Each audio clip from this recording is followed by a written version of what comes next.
Okay, welcome back to the chapter that is solid state. ये chapter हम लोगों ने ऑलरेडी स्टार्ट किया है और आज वापस से हम लोग उस चैप्टर को वापस से स्टार्ट करेंगे। जो भी पार्ट हम लोगों ने लास्ट टाइम कंप्लीट किया है उसका एक रिवीजन लेंगे, then we move further to next chapter. Last time हम लोगों ने स्टार्ट किया था क्लासिफिकेशन ऑफ क्रिस्टलाइन सॉलिड्स। तो उसके अंदर हम लोगों ने देखा था कि crystalline solids are classified into 4 types, that is ionic solid, molecular solid, covalent solid and the last one that is metallic solid. So last time हम लोग ये ऑलरेडी डिस्कस कर चुके हैं कि उसके क्या कौन कौन से कैरेक्टरिस्टिक्स हैं। Everything related to each solid we already discuss in previous lecture. तो आज हम लोग मैंने एक टेबल बनाया है, उस टेबल के सारे हम लोग क्या करेंगे कि क्विक रिव्यू करेंगे ताकि आपको ये चारों सॉलिड पढ़ने में इजी हो और ताकि आप लोग क्विक रिवीजन कर सको और बहुत अच्छे से इसको याद कर सको, क्योंकि ये बहुत ही इम्पॉर्टेंट टॉपिक है जो एग्जाम्स में पूछे गए हैं। और यहाँ तक कि अगर देखा जाए ये सिर्फ HSC एग्जाम्स में नहीं पूछा जाता है, इवन इसमें से बहुत सारे क्वेश्चंस हैं जो एंट्रेंस के ऊपर भी आते हैं, जैसे नीट हो गया, JEE हो गया, उसके अंदर भी ये क्वेश्चंस पूछे जा चुके हैं। तो अभी हम लोग देखते हैं कि सबसे पहला मैंने ये टेबल बनाया है। अब इस टेबल के अंदर चारों टाइप के सॉलिड्स हैं। जैसे कि सबसे पहला अगर देखा जाए कि नेम ऑफ सॉलिड, इसके अंदर मैंने 4 टाइप के सॉलिड बनाया है। क्रिस्टलाइन सॉलिड जो 4 टाइप के हैं that is ionic solid, molecular solid, covalent solid, then metallic solid.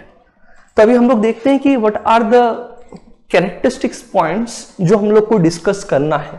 जब कभी भी हम लोग 2-3 सॉलिड्स या फिर 2-3 चीजें पढ़ना रहता है तो उस टाइम सबसे बेस्ट जो वे होता है पढ़ने का वो होता है कंपैरिजन। तो यहाँ पे भी मैंने वही किया है कि चारों सॉलिड का कंपैरिजन किया है। जो कंपैरिजन वाला जो पॉइंट्स होते हैं बहुत इजी होता है पढ़ने के लिए। इसके लिए सबसे पहला पॉइंट जो हम लोग बात करेंगे वो है कॉन्स्टिट्यूएंट पार्टिकल्स। अब कॉन्स्टिट्यूएंट पार्टिकल्स जैसे कि हमको पता है कि आयनिक सॉलिड्स के अंदर क्या होते हैं भाई, आयंस होंगे। तो आयंस में भी क्या होंगे, कैटायंस एंड एनायंस। अब जब मॉलिक्यूलर सॉलिड की बात करेंगे तो वहां पे क्या होगा वो भी देखना है अपने को। तो यहाँ पे कौन होता है भाई, मॉलिक्यूल्स होते हैं। मॉलिक्यूल्स में भी मैं यहाँ पे और कुछ पॉइंट्स है जो डिस्कस करता हूं। जैसे कि मैंने पहले भी बताया है कि जो मॉलिक्यूल्स होते हैं उसके अंदर भी 2 टाइप के मॉलिक्यूल्स होते हैं। एक होता है पोलर मॉलिक्यूल्स और एक होता है नॉन पोलर मॉलिक्यूल्स। और अपार्ट फ्रॉम दिस टू और एक सॉलिड मतलब और एक मॉलिक्यूल है जिसको हम लोग बोलते हैं हाइड्रोजन बॉन्डेड मॉलिक्यूल्स। अब then move to covalent solid. Covalent solid के अंदर जो कॉन्स्टिट्यूएंट पार्टिकल्स होते हैं वो होते हैं एटम्स। तो इसके अंदर बेसिकली इतना याद रखो कि कोवेलेंट सॉलिड के अंदर जो बेसिक चीजें होती हैं वो होता है atoms. Then we move further to metallic solid। metallic solid के अंदर जो constituent particles होते हैं तो वो मैंने पहले भी बताया है कि constituent particles के अंदर cations होते हैं, cations in sea of electrons। cations का एक दूसरा नाम मैंने पहले भी बताया है कि इसको हम लोग kernel भी बोला जाता है। तो cations in sea of electrons। Basically अगर देखा जाए कि मेटल्स के अंदर क्या होते हैं कि फ्री इलेक्ट्रॉन्स होते हैं। तो मेटल्स के पास क्या होता है कि उनका आयोनाइजेशन एंथैल्पी बहुत कम होता है। इसकी वजह से वो क्या करते हैं, इलेक्ट्रॉन्स को बहुत इजीली डोनेट कर देते हैं। अब इलेक्ट्रॉन डोनेट करने के बाद जो पॉजिटिव आयन होता है वो इलेक्ट्रॉन के अंदर पाया जाता है। इसके लिए हम लोग इसको क्या बोलते हैं, cations in sea of electron. तो ये मैंने कॉन्स्टिट्यूएंट पार्टिकल्स के बारे में बताया कि चारों सॉलिड के अंदर कौन कौन से कॉन्स्टिट्यूएंट पार्टिकल्स होते हैं। अब उसके बाद हम लोग देखते हैं कि फोर्स ऑफ अट्रैक्शन। ये जो कॉन्स्टिट्यूएंट पार्टिकल्स हैं इनके बीच में जो फोर्स ऑफ अट्रैक्शन है ये कौन से टाइप का है और कौन से फोर्स हैं वो हमको देखना है। जो फोर्स ऑफ अट्रैक्शन की बात करें तो आयनिक सॉलिड के अंदर क्या पाया जाता है, कैटायन और एनायन पाया जाता है। तो दो अपोजिट चार्ज के बीच में जो फोर्स ऑफ अट्रैक्शन होता है that is nothing but electrostatic force of attraction. In case of molecular solid के अंदर 3 टाइप के फोर्स एग्जिस्ट करते हैं। जैसे कि सबसे पहला डाइपोल डाइपोल इंटरैक्शन, दूसरा होगा लंडन फोर्स जिसको हम लोग बोलते हैं डिस्पर्सन फोर्स भी बोलते हैं, और वहीं पे देखा जाए तो hydrogen bonding force of attraction भी देखा जाता है। देन कोवेलेंट सॉलिड के अंदर देखा जाए तो यहां पे जो एटम्स होंगे they are tightly bonded with covalent bond. And when we talk about metallic solid के अंदर जो कार्नेल्स होते हैं, कैटायंस और इलेक्ट्रॉन्स, इन दोनों के बीच में जो अट्रैक्शन होता है it is nothing but metallic bond. तो ये था फोर्स ऑफ अट्रैक्शन के बारे में। देन जो थर्ड पॉइंट है दैट इज मेल्टिंग पॉइंट। अब मेल्टिंग पॉइंट अगर देखा जाए तो आयनिक सॉलिड का मेल्टिंग पॉइंट जो होता है वो हाई होता है, क्योंकि क्रिस्टल्स होते हैं और क्रिस्टल को मेल्ट करने में बहुत ज्यादा अपने को मतलब हीट प्रोवाइड करना पड़ता है। That's the reason ionic solid का जो मेल्टिंग पॉइंट होता है वो हाई होता है। देन मॉलिक्यूलर सॉलिड की बात करें तो मॉलिक्यूलर सॉलिड के अंदर जो इनका भी अगर देखा जाए मेल्टिंग पॉइंट ये ज्यादा हाई नहीं होता है, ये हमेशा जितने भी सॉलिड हैं इन सारे सॉलिड में से इसका मेल्टिंग पॉइंट सबसे कम होता है। देन कोवेलेंट सॉलिड का जो मेल्टिंग पॉइंट होता है सबसे ज्यादा होता है, इसके लिए हम लोगों ने यहां पे मेंशन किया है वेरी हाई। एग्जांपल अगर मैं देखा जाए डायमंड अगर देखा जाए तो diamond is a type of covalent solid which has a highest melting point in all the solid। जितने भी सॉलिड हैं सारे सॉलिड में से अगर देखा जाए डायमंड का सबसे ज्यादा क्या होता है मेल्टिंग पॉइंट होता है। That's the reason covalent solid का क्या होता है कि जो मेल्टिंग पॉइंट होता है सबसे ज्यादा होता है। मेटेलिक सॉलिड का क्या होता है भाई मॉडरेट होता है। मॉडरेट मतलब इन बिटवीन। अब इन बिटवीन देखा जाए तो क्या होता है कि मॉलिक्यूलर सॉलिड से ज्यादा होगा बट आयनिक और कोवेलेंट सॉलिड से क्या होगा कम होगा। तो ये आपको याद रखना है। देन जो लास्ट पॉइंट है that is thermal and electrical conductivity. ये बहुत ही इंपॉर्टेंट पॉइंट है, इसके ऊपर क्वेश्चंस पूछे गए हैं। तो ये आपको याद रखना है कि सारे सॉलिड के जो थर्मल मतलब हीट कंडक्टिविटी और जो इलेक्ट्रिकल कंडक्टिविटी है वो कैसा है वो आपको ध्यान देना है। अब आयनिक सॉलिड की बात करूं तो आयनिक सॉलिड क्या होते हैं कि जब तक ये सॉलिड स्टेट में रहेंगे they are poor conductor. Example अगर हम लोग देखा जाए नमक है तो जब तक नमक क्या होता है जो सॉल्ट होता है जब तक सॉल्ट सॉलिड स्टेट में होता है उसमें से इलेक्ट्रिसिटी पास करो तो आपको करंट नहीं लगेगा। बट जैसे ही आप सॉल्ट को क्या करो किसी भी एक्व सॉल्यूशन के अंदर वाटर के अंदर डाल दो और उसमें से इलेक्ट्रिसिटी पास करो तो they are good conductor of electricity होंगे। तो इसके लिए हम लोग यहां पे मेंशन किया है मैंने कि they are poor conductor in solid state but they are good conductor in liquid state. तो ये आपको याद रखना है आयनिक सॉलिड के अंदर। मॉलिक्यूलर सॉलिड के अंदर देखा जाए तो दे आर पुअर कंडक्टर। जो मॉलिक्यूल्स होते हैं वो क्या होते हैं कि हमेशा मैक्सिमम मॉलिक्यूल्स जो होते हैं वो पुअर कंडक्टर शो करते हैं। तो मतलब they do not conduct electricity और कंडक्ट भी करते हैं तो बहुत रेयरली बहुत कम लिमिट तक क्या करते हैं ये लोग इलेक्ट्रिसिटी को कंडक्ट करते हैं। Then we move further to that is covalent solid. Covalent solid के अंदर देखा जाए तो maximum solid which is lie in a covalent solid के अंदर जो भी एग्जांपल्स आते हैं मैक्सिमम देखा गया है कि ये सब के सब क्या है पुअर कंडक्टर ऑफ इलेक्ट्रिसिटी है। बट यहां पे एक एक्सेप्शन है जो आपको याद रखना है दैट इज ग्रेफाइट। ग्रेफाइट जो होता है ये लिक्विड स्टेट में पाया जाता है और जो जनरली क्या होता है लिक्विड स्टेट में मतलब सॉफ्ट पाया जाता है और ये क्या करता है दे कंडक्ट इलेक्ट्रिसिटी। तो ये एक्सेप्शन आपको याद रखना है, ये बहुत ही इंपॉर्टेंट है और ये पूछा गया है। तो याद रखो कि मैक्सिमम हमेशा क्या होता है कि स्टूडेंट ये सोचते हैं कि जब कभी भी कोवेलेंट सॉलिड आएगा मतलब ये क्या रहेंगे बट डायमंड है इलेक्ट्रिसिटी कंडक्ट नहीं करेगा। फुलरीन है एग्जांपल वो भी इलेक्ट्रिसिटी कंडक्ट नहीं करेगा। बट इसके अंदर एक एक्सेप्शन है जो आपको याद रखना है वो है ग्रेफाइट। ग्रेफाइट जो है वो गुड कंडक्टर ऑफ इलेक्ट्रिसिटी है जो आपको याद रखना है। और इसी के ऊपर एक्सेप्शन के ऊपर क्वेश्चन पूछे गए हैं, इसके लिए आपको इसको हमेशा से इंपॉर्टेंट मार्क करना है और इसको ध्यान रखना है।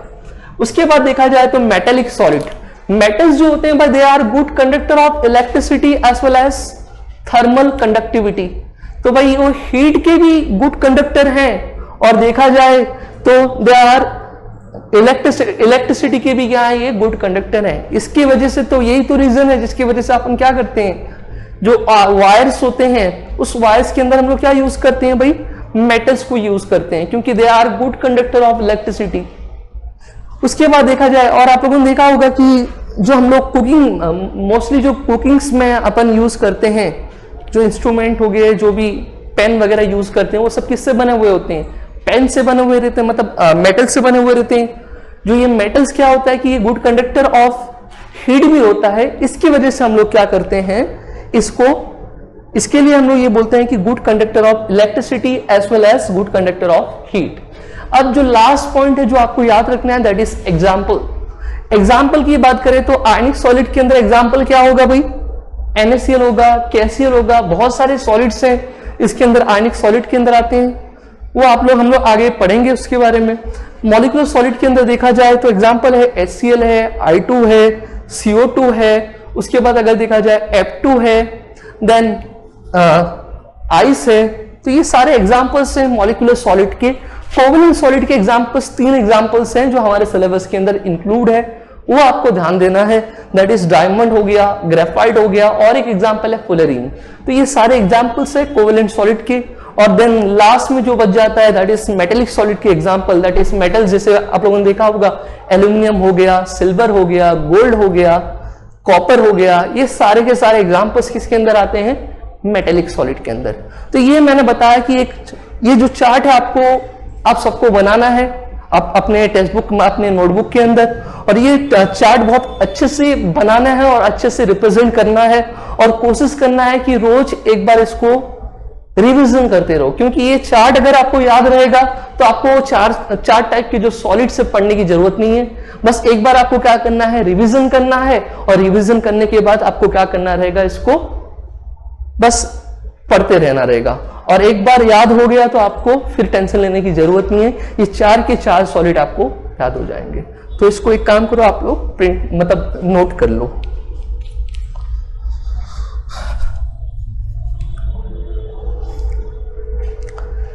देन हम लोग ये आप लोगों ने नोट कर लिया, फिर हम लोग आगे बढ़ते हैं।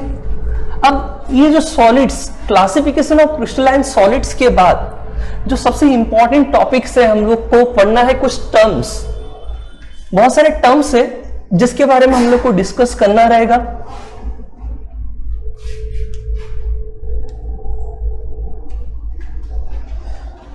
तो टर्म्स देखते हैं सबसे पहले, उसके बाद हम लोग आगे का पार्ट कंप्लीट करवाएंगे।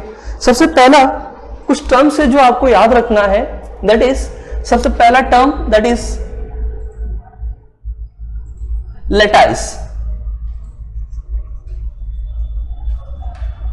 तो सबसे पहला जो टर्म आपको याद रखना है दैट इज लेटाइस के बारे में देखना है। अब लेटाइस क्या होता है उसके ऊपर क्वेश्चंस पूछे जाते हैं, तो आपको लेटाइस याद रखना है, और लेटाइस के ऊपर भी डेफिनेशन पूछा गया है। आप एनसीईआरटी पढ़ो या फिर स्टेट बोर्ड का टेक्स्ट बुक पढ़ो, तो उसके अंदर क्वेश्चंस पूछे गए हैं। Define lattice for 1 marks. और भी है, जैसे कि और भी एक टर्म्स आएंगे that is lattice point. What is lattice, what is lattice point. अब लेटाइस के बारे में देखते हैं। सबसे पहले हम लोग देखेंगे लेटाइस क्या होता है, फिर उसके बाद आगे बढ़ेंगे। अब लेटाइस बेसिकली क्या होता है कि इट इज द रेगुलर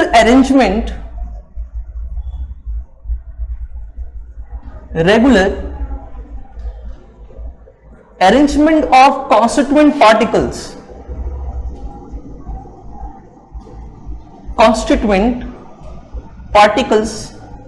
अब कॉन्स्टिट्यूएंट पार्टिकल्स आपको पता है क्या होते हैं भाई।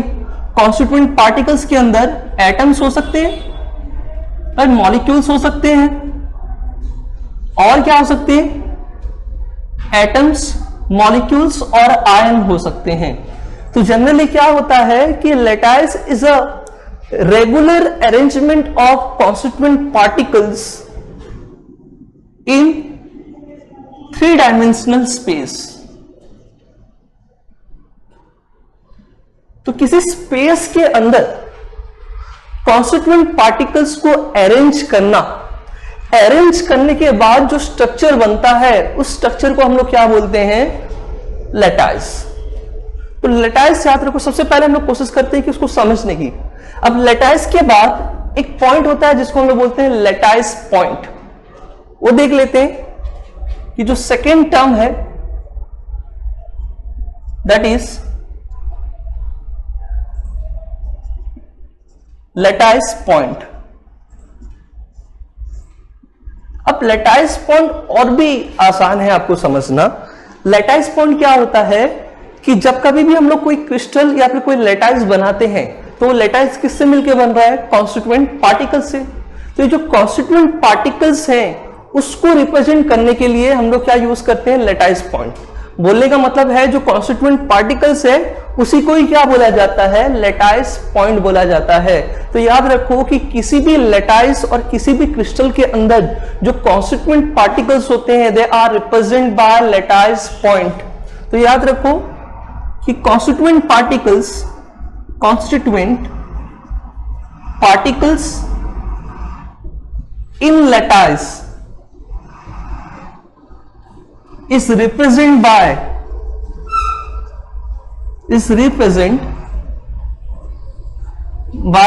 lattice point। बोलने का मतलब है कि आपको लेटाइस पॉइंट में क्या याद रखना है? बस इतना याद रखना है कि जो कॉन्स्टिट्यूएंट पार्टिकल्स रहेंगे, कॉन्स्टिट्यूएंट पार्टिकल्स, इसी को हम लोग क्या बोलेंगे? लेटाइस पॉइंट बोलेंगे, लेटाइस पॉइंट। अब देखते हैं एक स्ट्रक्चर बनाते हैं। जैसे कि अगर देखा जाए, अब यहां पे हम लोग और एक टर्म यूज करेंगे दैट इज यूनिट सेल। तो यूनिट सेल से पहले हम लोग देखते हैं, अगर मैं यहां पे स्ट्रक्चर बनाता हूं, फॉर एग्जाम्पल मान लेता हूं मैंने यहां पे एक डायग्राम प्लॉट कर रहा हूं, लाइक ये एक सॉलिड है, ये एक कॉन्स्टिट्यूएंट पार्टिकल है, ये एक कॉन्स्टिट्यूएंट पार्टिकल है, ये भी एक कॉन्स्टिट्यूएंट पार्टिकल है, ये भी एक कॉन्स्टिट्यूएंट पार्टिकल्स है। अब ये एक कॉन्स्टिट्यूएंट पार्टिकल्स है, इसके सेंटर में मैं क्या करता हूं? और एक कॉन्स्टिट्यूएंट पार्टिकल्स को अरेंज करता हूं। ये हो गया यहां पे। देन वापस से ये रेगुलर अरेंजमेंट,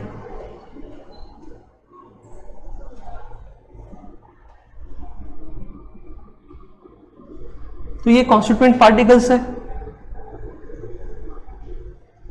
तो देखो यहां पे जो, क्योंकि ये क्रिस्टलाइन सॉलिड है, इसके लिए यहां पे जो कॉन्स्टिट्यूएंट पार्टिकल्स हैं उनको मैंने क्या किया है? एक रेगुलर पैटर्न में अरेंज किया है। अब ये जो देखो, ये क्या है भाई? कॉन्स्टिट्यूएंट पार्टिकल्स है, ये भी कॉन्स्टिट्यूएंट पार्टिकल्स है, ये भी कॉन्स्टिट्यूएंट पार्टिकल्स है, ये भी कॉन्स्टिट्यूएंट पार्टिकल्स है। ये सबके सब क्या है भाई? कॉन्स्टिट्यूएंट पार्टिकल्स है। अब कॉन्स्टिट्यूएंट पार्टिकल्स को मैंने क्या बोला था भाई? Lattice point. तो ये सबके सब क्या है? लेटाइस पॉइंट है। और ये लेटाइस पॉइंट को मैंने क्या किया है? स्पेस में, 3 डायमेंशनल स्पेस में मैंने क्या किया है? अरेंज किया है। अरेंज करने के बाद जो भाई स्ट्रक्चर बन रहा है, ये पूरा स्ट्रक्चर को क्या बोल रहे हैं हम लोग? लेटाइस। आई बात समझ में? मैंने क्या बोला कि जैसे मैंने बताया कि ये सब मैं क्या कर रहा हूं कि ये जो पॉइंट्स हैं, ये पॉइंट्स क्या हैं? कॉन्स्टिट्यूएंट पार्टिकल्स हैं। और कॉन्स्टिट्यूएंट पार्टिकल्स को मैंने किससे रिप्रेजेंट किया है? लेटाइस पॉइंट से। तो जो लेटाइस पॉइंट को अरेंज करने के बाद जो स्ट्रक्चर बनेगा, उसी स्ट्रक्चर को हम लोग क्या बोलेंगे? लेटाइस। क्लियर है भाई? तो ये जो पूरा स्ट्रक्चर मैंने बनाया है एक्चुअल में ये है क्या? लेटाइस है। अब ये लेटाइस का जो बेसिक यूनिट होगा, मतलब ये जो लेटाइस है, ये जो बेसिक यूनिट, जिस बेसिक यूनिट से बना होगा उसी को हम लोग क्या बोलेंगे? यूनिट सेल बोलेंगे। बोलने का मतलब है, तो इतना याद रखो, ये जो पॉइंट्स दिख रहे हैं, इस पॉइंट का नाम क्या है? Lattice point. और ये लेटाइस पॉइंट्स को हम लोग अरेंज करने के बाद जो पूरा स्ट्रक्चर बना है, इसी को हम लोग बोलते हैं लेटाइस। तो याद रखो, ये लेटाइस और लेटाइस पॉइंट में कंफ्यूजन होने की जरूरत नहीं है। स्टूडेंट लोगों को बस ये 2 पॉइंट में सबसे ज्यादा डाउट्स होते हैं। तो मैंने बेसिकली अगर देखो ये डाउट पूरा क्लियर करवा दिया है। ये जो पूरा स्ट्रक्चर है, ये इसको हम लोग बोलते हैं लेटाइस। और ये जो लेटाइस जिस पॉइंट से अरेंज होके बना है, उसको हम लोग बोलते हैं लेटाइस पॉइंट। क्लियर है भाई? अब आगे बढ़ते हैं हम लोग। अब उसके बाद जो एक छोटा सा, जो सबसे इंपॉर्टेंट यूनिट है, जिसको हम लोग बोलते हैं यूनिट सेल। तो याद रखो, ये जो सबसे इंपॉर्टेंट टॉपिक है, इसके ऊपर तो क्वेश्चन बनता ही बनता है भाई। बहुत इंपॉर्टेंट क्वेश्चन है जो पूछ लिया जाता है हर साल। Define unit cell. भाई यूनिट सेल क्या होता है? बस इतना याद रखो कि किसी भी क्रिस्टल, अभी सॉलिड के बारे में बात कर रहे हैं, तो यहां पे क्या आएगा भाई? क्रिस्टल आएगा या फिर लेटाइस आएगा? तो क्रिस्टल और लेटाइस दोनों सेम होते हैं, इतना बस इतना याद रखो कि किसी भी क्रिस्टल बनाना है या फिर मुझे कोई लेटाइस बनाना है तो उस लेटाइस के अंदर जो सबसे बेसिक यूनिट है जो बार बार रिपीट होके बन रहा है उसी को हम लोग क्या बोलते हैं, यूनिट सेल। तो ये चीजों पे ध्यान दियो। जैसे अगर मैं बात करूं कोई बिल्डिंग बन रहा है, कोई रूम बन रहा है, तो उस बिल्डिंग का जो बेसिक यूनिट है वो क्या है भाई, ब्रिक है।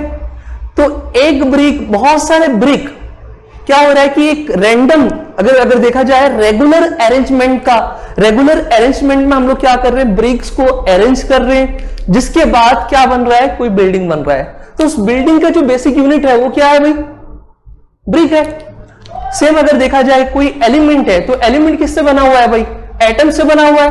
तो याद रखो कि जो एटम का बेसिक यूनिट रहेगा वो क्या रहेगा, एटम्स, मतलब कोई भी किसी भी एलिमेंट का जो बेसिक यूनिट रहेगा वो क्या रहेगा, एटम्स होगा।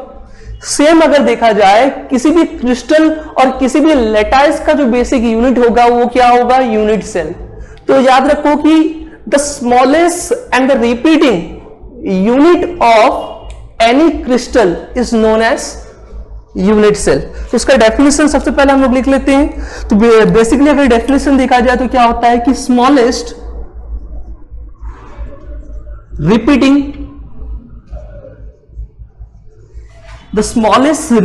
unit of any crystal or lattice is known as, इसी को हम लोग क्या बोलते हैं भाई, यूनिट सेल। और यूनिट सेल बहुत इंपॉर्टेंट है क्योंकि किसी भी क्रिस्टल का जो बेसिक यूनिट है वो क्या है भाई, यूनिट सेल है। बेसिक यूनिट जो है वो क्या है, यूनिट सेल। तो अभी हम लोग देखते हैं कि भाई ये जो लेटाइस मैंने बनाया है यहाँ पे, इसका बेसिक यूनिट है कहां। अब बेसिक यूनिट बनाने के लिए मैं क्या करता हूं कि सबसे पहले ये सारे पॉइंट्स को ऐड कर देता हूं। तो अभी देखते हैं बेसिक यूनिट को मैंने ऐड कर दिया है।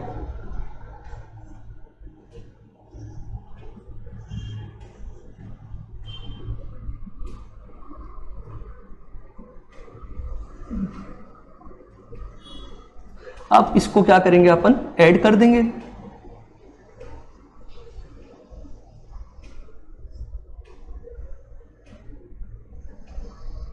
तो ये बन गया आपका, ये जो मैंने लेटाइस बनाया था, इस लेटाइस का देखो बेसिक यूनिट क्या है भाई, ये पूरा एक ब्रिक के जैसे है। अभी मैं मान लिया कि ये क्या है भाई, एक पूरा बहुत बड़ा, मान लेता हूं ये बहुत बड़ा क्या है भाई, रूम है। और इस रूम का अगर देखा जाए तो जो स्मॉलेस्ट यूनिट है ये क्या है भाई, इसी को यूनिट सेल बोला जाता है।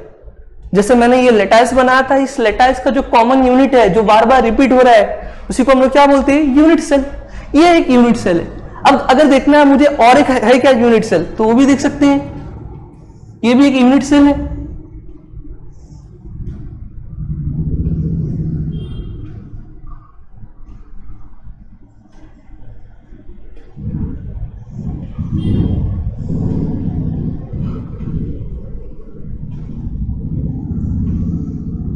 ये और एक यूनिट सेल हो गया। तो ये फर्स्ट यूनिट सेल है, ये सेकंड यूनिट सेल है। ऐसे ही क्या होगा भाई, और आगे होगा, इस साइड भी होगा, ऊपर भी होगा, नीचे भी होगा। तो ये सारे यूनिट सेल क्या होंगे भाई, बार बार रिपीट होंगे।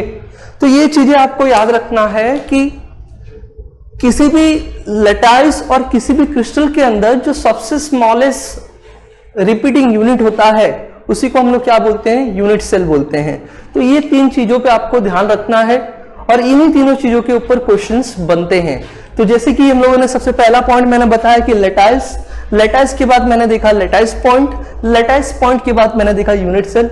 इन तीनों को आप लोग क्या करो, बुक्स में नोट डाउन कर लो, फिर हम लोग आगे बढ़ते हैं। और जिन्हें स्क्रीनशॉट लेना रहेगा वो स्क्रीनशॉट ले लें। 1 2 3 फिर स्टार्ट करते हैं। अब और रही बात जो मैंने प्रीवियस लेक्चर्स की वीडियो अपलोड करवाया है, उन सबको भी आपको क्या करना रहेगा, पढ़ते रहना रहेगा और रिवीजन करते रहना है। क्योंकि ऐसा होता है कि जो नए नए वीडियोस आते हैं, जो नए नए लेक्चर्स आते हैं, उन सबको तो याद रहता है और नए नए वीडियोस याद रखते रहेंगे और पीछे जो प्रीवियस वाले वीडियोस हैं उन सबको भी बोलते रहेंगे। तो आपको ऐसा नहीं पढ़ना है क्योंकि बोर्ड बहुत दूर है अभी। तो आपको क्या करना है कि ये सारे टर्म्स जो हैं और सारे जो पार्ट्स हैं जो चल रहे हैं और जो प्रीवियस पहले हो चुके हैं, उन सबको क्या करना है, आपको साथ में लेके चलना है। मतलब आपको नए नए जो लेक्चर्स मिलेंगे उसको तो पढ़ते रहना है, और साथ में क्या करना है, आपको जो प्रीवियस लेक्चर हो चुके हैं उसको आपको रिवीजन करते रहना है। तो इसके लिए सबसे इंपॉर्टेंट क्या है, आप लोग बार बार वीडियो नहीं देख सकते। तो जब कभी भी कोई वीडियो लेक्चर देख रहे हो तो उसका आप लोग को क्या करना है, लेक्चर्स देख के नोट्स बनाना है। सबसे इंपॉर्टेंट याद रखो, आप लोग कोई भी फील्ड में जाओ, किसी भी एग्जाम में कोई तैयारी कर रहा है, टॉपर हो, तो उसका जो की फैक्टर होता है वो अपना खुद का नोट्स होता है। तो याद रखो, मैंने हमेशा से पहले भी बोला है, अभी भी बोलता हूं कि नोट्स बनाने में बहुत तवज्जो दो। तो नोट्स पे हमेशा ध्यान दो। फिर हम लोग आगे बढ़ते हैं। यूनिट सेल, जैसे कि बताया कि हम लोग को अभी यूनिट सेल के बारे में बहुत डिस्कशन करना है, क्योंकि यूनिट सेल जो है बहुत इंपॉर्टेंट है। अब यूनिट सेल के बारे में देखते हैं कि यूनिट सेल क्या होता है। यूनिट सेल तो पहले ऑलरेडी देख चुके हैं कि it is the smallest repeating unit of any crystal is known as unit cell. तो यहां तक क्लियर हो गया अभी यूनिट सेल के बारे में। तो अभी हम लोग देखते हैं कि यूनिट सेल के कुछ पैरामीटर्स हैं जिसको सेल पैरामीटर भी बोलते हैं। तो देखते हैं। अब यूनिट सेल मैंने बताया था, वापस से मैं डेफिनेशन लिख दूं क्योंकि उसके बारे में हम लोग डिस्कशन करते रहेंगे। तो सबसे पहले हम लोग एक जो टॉपिक मैंने हेडिंग डाला है यहां पे, ये है यूनिट सेल। यूनिट सेल के अंदर मैंने डेफिनेशन क्या बताया, आपको याद ही होगा। बताओ भाई क्या है definition. It is a smallest repeating unit of any crystal. इसी को हम लोग क्या बोलते हैं, यूनिट सेल बोलते हैं। अब सबसे इंपॉर्टेंट चीज जो आपको याद रखना है वो है पैरामीटर्स, जिसके ऊपर क्वेश्चन पूछे जाते हैं। What are the parameters of unit cell. किसी भी यूनिट सेल के अंदर जो कौन कौन से पैरामीटर्स होते हैं जो आपको ध्यान रखना है। अब पैरामीटर्स की बात करें तो भाई कौन से पैरामीटर है। अब यूनिट सेल के अंदर याद रखो कि सिर्फ दो ही पैरामीटर हैं जो आपको याद रखना है। पहला पैरामीटर है एजेस, जिसको हम लोग एज लेंथ भी बोलते हैं, एज लेंथ भी बोलते हैं, which is represent by A B and C. तो इसको हम लोग क्या करते हैं, ए बी एंड सी से रिप्रेजेंट किया जाता है। Then we move to second topic, that is angles. तो एंगल्स पे भी आपको ध्यान देना है कि जो ये एजेस के बीच में जो एंगल्स होंगे उसके ऊपर भी आपको तवज्जो देना है कि एंगल्स जो होंगे, एंगल्स भी एक पैरामीटर है जो सबसे इंपॉर्टेंट है, which is represent by alpha, beta and gamma. तो याद रखो कि किसी भी यूनिट सेल के अंदर दो ही पैरामीटर होते हैं, एक होता है एजेस और एक होता है एंगल्स। तो एजेस के अंदर देखा जाए तो कौन कौन से आएंगे, ए बी एंड सी आएंगे, और एंगल्स के बीच में जो आएंगे वो आएंगे अल्फा, बीटा एंड गामा। आपको ध्यान रखना है, ये सब नोट करते जाना है, फटाफट नोट करते चलो। अब आगे देखते हैं कि अभी हम लोग इसको रिप्रेजेंट कैसे करेंगे वो हम लोग देख लेते हैं। अब मैं क्या करता हूं, सबसे पहले एक यूनिट सेल बनाता हूं, फिर उसको हम लोग रिप्रेजेंट करेंगे। अब यूनिट सेल बनाने का तरीका सिंपल है। तो सबसे पहले क्या करो भाई, एक लाइन बना, पहले सबसे ऊपर पहले एक बॉक्स बनाना है। बहुत सारे स्टूडेंट होते हैं भाई, उनका जो यूनिट सेल होता है थोड़ा टेढ़ा मेढ़ा होता है, तो उसके लिए भी ट्रिक है। तो हमेशा जब कभी भी यूनिट सेल बनाओ तो यही एक कॉमन ये याद रखना है, एक कॉमन वे याद रखना है, उसी वे से आपको बनाना रहेगा। सबसे पहला एक क्यूब बना लो ऊपर,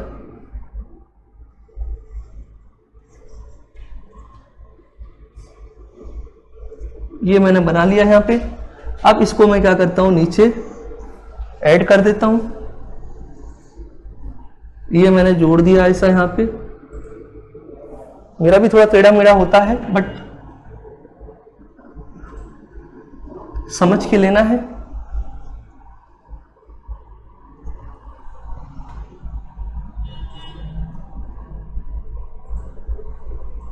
तो ये ऐसा है नीचे। अब क्या करेंगे कि यहाँ पे एक ऐसा बनाएंगे, इसको जोड़ देंगे यहाँ पे, ये आपका बन गया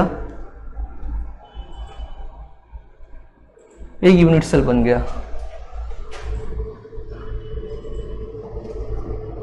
ये यूनिट सेल तैयार है हमारा। तो यही सेम ट्रिक आपको यूज करना है। अब देखते हैं कि इसके अंदर ये एक टाइप का यूनिट सेल है। अब इसके अंदर हम लोग देखते हैं, क्योंकि ये क्यूब है, क्यूब का हमको पता है कि जो लेंथ और ब्रेथ और जो हाइट होता है वो तीनों क्या होते हैं भाई, इक्वल होते हैं। ये क्यूब की खासियत होती है जिसकी वजह से हमेशा याद रखना है आपको, लेंथ, ब्रेथ और जो हाइट होता है वो तीनों क्या होते हैं, इक्वल होते हैं। अब देखते हैं कि इसके जो एज है, अब ये भी एक टाइप का क्या है भाई, मान लेता हूं देखो इसके 3 डायमेंशन, अगर मैं 3 डायमेंशन की बात करूं, ये एक डायमेंशन हो गया। अगर देखा जाए तो ये भी एक डायमेंशन है जो आपको याद रखना है। अभी ऊपर देखा जाए तो ये भी एक टाइप का डायमेंशन है, तो ये आपको याद रखना है। डायमेंशन के ऊपर भी क्वेश्चंस बनते हैं, तो ये आपको याद रखना रहेगा कि देखो जैसे अगर मैं मान लेता हूं ये एक्स एक्सिस है, मान लेता हूं ये एक्स एक्सिस है, ये वाई एक्सिस है मान लो, और ये जेड एक्सिस है, क्योंकि भाई क्यूब है तो हम लोग को 3 डायमेंशन स्पेस में रिप्रेजेंट करना पड़ेगा। अब बात वो नहीं है, हम लोग जिसके लिए बनाए हैं वो उसके बारे में बात करेंगे। मान लेता हूं कि ये जो एज है यहां से लेके यहां तक, ये क्या है भाई, एक एज लेंथ है। अब ये जो एज लेंथ है, मान लेता हूं कि मैं इसको किससे रिप्रेजेंट कर रहा हूं, ए से रिप्रेजेंट कर रहा हूं। ये एज लेंथ जो सबसे पहला पैरामीटर था, एजेस के अंदर जो सबसे पहला एज है वो क्या है, ए है। अब ये जो एक्स एक्सिस में मैंने मान लिया कि ये जो इस एक्सिस में मैं मान लेता हूं ये जो एज है यहां से लेके यहां, इन दोनों के बीच में जो डिस्टेंस है इसका नाम क्या मैंने रखा है, ए रखा है। अब अपन क्या करते हैं, ये जो डिस्टेंस दिख रहा है यहां से लेके यहां तक जो डिस्टेंस है, ये डिस्टेंस को हम लोग क्या बोल रहे हैं, बी। याद रखो, बस मैंने क्यूब को थोड़ा सा डिसऑर्टेड बनाया है, बट याद रखो कि ए और बी का जो लेंथ है वो इक्वल है। याद रखो यहां पे ए और बी और सी का वैल्यू इतना याद रखो, ये इक्वल है। ये ए है और ये बी है, और ये मान लेता हूं ये जो आपको एंगल दिख रहा है, ये जो एज लेंथ है इसको हम लोग क्या बोल रहे हैं, सी बोल रहे हैं। तो याद रखो ये मेरा एज लेंथ ए है और ये मेरा एज लेंथ बी है और ये मेरा एज लेंथ सी है। अब ये तो भाई सबसे पहला पैरामीटर था जो एजेस हो गए। अब उसके बाद हम लोग को देखना है कि अल्फा बीटा गैमा। अब अल्फा बीटा गैमा कभी कभी क्या होता है, बहुत सारे कंफ्यूजन होता है, तो आपको याद रखना है कि जो एज लेंथ अल्फा होता है वो हमेशा कौन से एज के बीच में होगा, बी एंड सी के बीच में पाया जाएगा। तो याद रखो कि एज बी और सी के बीच में जो ये एंगल है, ये एंगल इसको हम बोलेंगे अल्फा। तो ये हमको ध्यान रखना है कि जो हमेशा याद रखो ये हमेशा फिक्स होगा, और आपको इसमें कोई भी चेंजेस नहीं करना है। तो याद रखो बी और सी के बीच में जो एंगल है उसको हम लोग अल्फा बोला जा रहा है। अब उसके बाद हम लोग देखते हैं कि जो बीटा है, बीटा जो एंगल है वो किसके बीच में है, बीटा जो एंगल है वो किसके बीच में है, एज ए एंड सी के बीच में है। मतलब बोला जाए तो ये वाला जो एंगल दिख रहा है ये एंगल क्या है भाई, बीटा है, जो आपको याद रखना है ए और सी के बीच में। देन उसके बाद जो एज है वो है गैमा। अब एंगल जो नेक्स्ट एंगल है वो गैमा। गैमा किसके बीच में है वो आपको, उसमें भी आपको ध्यान रखना है कि जो गैमा है वो किसके बीच में रहेगा भाई, अभी बच गया क्या, ए और बी बच गया। तो एज ए एंड बी के बीच में जो एंगल है वो क्या है भाई, गैमा है, जो आपको याद रखना है। तो इसका सीक्वेंस आपको याद रखना है। और बहुत कभी कभी क्या होता है कि स्टूडेंट्स कंफ्यूज हो जाते हैं कि अल्फा जो एज लेंथ है बी और सी के बीच में है, तो स्टूडेंट बोलते हैं कभी ए और सी के बीच में है। तो कंफ्यूज नहीं होने के लिए सबसे बेस्ट जो ट्रिक है वो आपको याद रखना है। अगर वो ट्रिक अगर आपको याद रखेगा, जो मतलब अगर मैं जो ट्रिक बता रहा हूं, अगर वो ट्रिक अगर आपको याद रहेगा तो आपको कोई टेंशन लेने की जरूरत नहीं है। अब देखते हैं, देखो मैंने बताया कि ये एज कौन सा है भाई, ए है। तो ए का जो हमेशा याद रखो कि जो अपोजिट वाला एंगल होगा वो अल्फा होगा। याद आया कि नहीं कैसा? ये एज कौन सा है भाई, ए है। ये कौन सा एज है, बी है। और ये एज कौन सा है, सी है। तो ए का जो अपोजिट वाला एंगल है मतलब बी और सी के बीच में कौन सा है भाई, अल्फा है। तो ऐसी ट्रिक आपको याद रखना है। अब ये मेरा एज कौन सा है, बी है। अब बी का जो अपोजिट वाला एंगल रहेगा वो कौन सा रहेगा भाई, बीटा रहेगा। तो ये जो एंगल बीटा है वो किसके बीच में है, सी और ए के बीच में है। अब बच गया कौन सा, सी। सी एज लेंथ का जो अपोजिट वाला एंगल होगा वो कौन सा रहेगा, गैमा। गैमा किसके बीच में प्रेजेंट है, ए और बी के बीच में प्रेजेंट है। तो आपको ऐसे ही क्या करना है, आपको ट्रिक याद रखना है। तो साथ में पढ़ते रहो, जैसे जैसे आएंगे ट्रिक्स वो मैं आपको बताते रहूंगा और उस ट्रिक्स का आपको क्या करना है, यूज करते रहना आपको पढ़ने के लिए। तो ये था, मैंने बताया किसके बारे में, एजेस के बारे में मैंने बताया। तो ये एजेस इंपॉर्टेंट है क्योंकि इसके ऊपर हम लोग को आगे यूनिट सेल्स के बारे में पढ़ना रहेगा। अब ये कौन कौन से मैंने बताया कि definition of unit cell complete हो गया। देन उसके पैरामीटर्स जो है मैंने बताया कि कोई भी यूनिट सेल दो पैरामीटर से मिलकर बनता है, एज लेंथ और एंगल्स से मिलकर बनता है। तो ये सब मैंने बताया कि कौन से एंगल किसके बीच में है। Then move to types of unit cell. ये सबसे इंपॉर्टेंट है, याद रखो कि यूनिट सेल के टाइप्स, कौन कौन से टाइप के यूनिट सेल एग्जिस्ट होते हैं और कौन कौन से यूनिट सेल पॉसिबल है, उसके ऊपर भी क्वेश्चंस पूछे जाते हैं। तो यहीं पर हम लोग एनसीईआरटी भी इंक्लूड कर लेंगे और आपका एचएससी जो टेक्स्ट बुक है न्यू सिलेबस के हिसाब से वो भी इंक्लूड हो जाएगा। अब एनसीईआरटी के हिसाब से अगर देखा जाए तो यूनिट सेल जो होते हैं उसके 4 टाइप्स होते हैं एनसीईआरटी के हिसाब से। अब देखते हैं, देखो वो 4 टाइप्स को भी कैसा उसने क्लासिफाई किया है वो देखो। एस पर अगर देखा जाए, अब देख लेते हैं, ये वाला बोर्ड आपको दिख रहा होगा, देखते हैं, यहां पे फोकस करते हैं थोड़ा। अब जगह है तो हम लोग यूज कर ही लेते हैं। अब देखते हैं कि क्लासिफिकेशन, जो नेक्स्ट पॉइंट है दैट इज क्लासिफिकेशन। क्लासिफिकेशन बहुत इंपॉर्टेंट है। Classification of unit cell. तो देखते हैं what are the classification of unit cell. अब एस पर सबसे पहला क्लासिफिकेशन देखेंगे, एनसीईआरटी के हिसाब से देखेंगे। अब एनसीईआरटी क्या बोलता है, अब एनसीईआरटी के हिसाब से अगर देखा जाए, कोई भी यूनिट सेल को 2 पार्ट में डिवाइड किया गया है। एक है सिंपल यूनिट सेल, इसी का दूसरा नाम है प्रिमिटिव यूनिट सेल। तो याद रखो कि एज पर एनसीईआरटी के हिसाब से जो क्लासिफिकेशन किया है उसने 2 टाइप में किया है। सबसे पहला है सिंपल यूनिट सेल और उसी का दूसरा नाम है प्रिमिटिव मतलब पहले वाला। प्रिमिटिव आप लोगों ने नाम सुना होगा भाई, प्रिमिटिव जो वर्ड होता है जो पहले एग्जिस्ट करता था, सबसे पहले आते थे, तो प्रिमिटिव यूनिट सेल। और जो दूसरा है वो है सेंटर्ड। जो सेकंड वाला है that is centred unit cell. अब उसने क्या किया, सिंपल यूनिट सेल का तो एक ही टाइप रखा है उसने, बट सेंटर्ड यूनिट सेल को उसने डिवाइड कर दिया है 3 पार्ट में। सेंटर्ड जो यूनिट सेल है उसको उसने डिवाइड कर दिया है 3 टाइप्स में। वो देखते हैं कौन कौन से। सबसे पहला उसने रखा body centred unit cell. Body centred unit cell. उसके बाद उसने सेकंड जो रखा, उसने रखा फेस सेंटर्ड यूनिट सेल। जो सेकंड टाइप का उसने रखा है that is face centred unit cell. And जो थर्ड इंपॉर्टेंट वन जो बहुत रेयरली पूछा जाता है वो है एंड सेंटर्ड। क्या है भाई, एंड सेंटर्ड यूनिट सेल। देखेंगे हम लोग, टेंशन मत लो।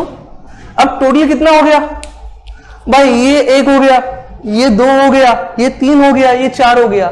टोटल इतना याद रखो कि भाई 4 ही टाइप की यूनिट सेल है, एक सिंपल, दूसरा है बॉडी सेंटर, तीसरा है face centre and the fourth one that is and centre. सिर्फ क्लासिफिकेशन को अलग अलग किया गया है, बाकी जो चीजें हैं वो सेम है। ये तो मैंने बताया भाई एनसीईआरटी है, एनसीईआरटी में यूनिट सेल को पहले डिवाइड किया है 2 पार्ट में, फिर 2 पार्ट से डिवाइड किया है फिर 4 पार्ट में। बट अगर हम लोग एचएससी का देखा जाए तो एचएससी में डायरेक्टली ये मेंशन किया गया है कि unit cell is classified into 4 types, simple unit cell और प्रिमिटिव यूनिट सेल। पहला हो गया ये, अगर देखा जाए, अगर मैं एचएससी की बात करूं तो एचएससी में देखा जाए तो क्या होगा भाई 4 टाइप के। तो ये सबसे पहला फर्स्ट हो गया सिंपल यूनिट सेल, ये सेकंड हो गया बॉडी सेंटर्ड यूनिट सेल, और तीसरा जो हो गया भाई ये third one that is face centred unit cell, and the fourth one that is end centred unit cell. ये 4 टाइप के हैं एचएससी के अंदर, जो हम लोग देखेंगे। टेंशन लेने की जरूरत ही नहीं है भाई, माहौल बनाना है अपने को। तो हम लोग सबसे पहले क्या करेंगे, इन चारों को 1 बाय 1 करके पढ़ेंगे। इसका मतलब क्या, सिंपल का मतलब क्या होता है, बॉडी सेंटर का मतलब क्या होता है, फेस सेंटर का मतलब क्या होता है, और एंड सेंटर का मतलब क्या होता है, ये आपको बताना है हमको। तो भाई सबसे पहले जो लोग कॉपी कर रहे हैं सबसे पहले वो कॉपी कर लें, और जिन लोग को स्क्रीनशॉट लेना है वो स्क्रीनशॉट ले लें। फिर आगे बढ़ते हैं हम लोग। तो स्क्रीनशॉट ले लिया भाई 1, 2 एंड 3। चलो फिर आगे बढ़ते हैं। अब आगे बढ़ते हैं भाई, ये यूनिट सेल को हम लोग देखते हैं सबसे पहले कि ये यूनिट सेल होता क्या है, क्या बोलना चाहते हैं यूनिट सेल। फिर यूनिट सेल होने के बाद फिर आगे बढ़ेंगे हम लोग। अब देखते हैं कि ये जो भाई एक एक करके पकड़ेंगे सबको कि सब क्या बोलना चाहते हैं। ये भी हो गया भाई कॉपी करके। तो आगे बढ़ते हैं हम लोग। भाई जिनको दिक्कत हो रही होगी, मतलब दिक्कत जिस लोग को हो रहा है कॉपी करने में, तो वो लोग क्या कर सकते हैं, वीडियो को पॉज कर ले, पॉज करने के बाद कॉपी कर लें, फिर उसके बाद वापस से वीडियो स्टार्ट करना रहेगा।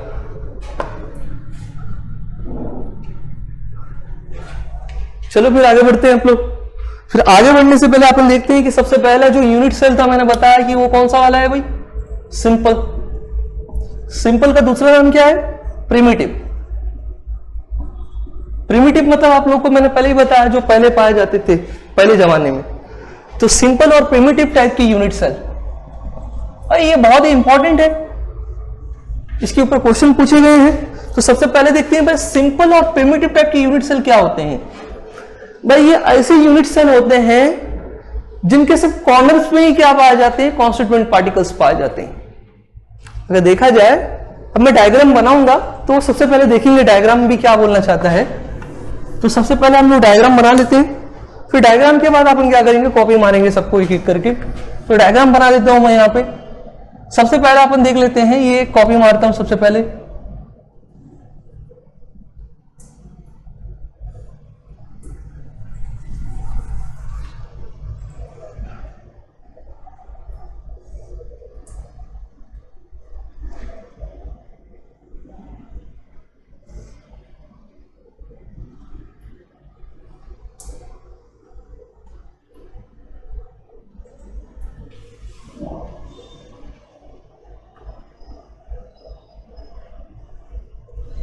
तो ये पहला भाई क्रिस्टल बन गया। सेम और भी कितना टोटल 4 है ना भाई, 4 डायग्राम बनाना पड़ेगा अपने को। तो ऐसे ही दूसरा और एक ले लेते हैं अपन, चिपकाना ही तो है भाई। ये एक बॉक्स बन गया। अब इसको नीचे लेके आते हैं भाई, यहां पे जोड़ देते हैं। ये थोड़ा टेढ़ा हो गया, इसको थोड़ा सीधा कर लेते हैं भाई। ये हो गया दूसरा। अब नीचे लेके आते हैं, इसको यहीं पे रोक देते हैं। अब इसको यहां पे जोड़ देंगे। अब इसको, ये हो गया इधर। चलो ये दूसरा हो गया मेरा यूनिट सेल। अब तीसरा और भी बनाना पड़ेगा। तो ये मान लेता हूं ये मेरा सिंपल क्यूबिक है। ये जो है मान लेता हूं ये मेरा क्या है, सिंपल क्यूबिक। और ये दूसरा वाला भी अपन जोड़ लेते हैं। दूसरा वाला जो है ये है बॉडी सेंटर मान लेता हूं, बॉडी सेंटर्ड। अब तीसरा और एक क्या रहेगा, फेस सेंटर, वो भी देख लेते हैं।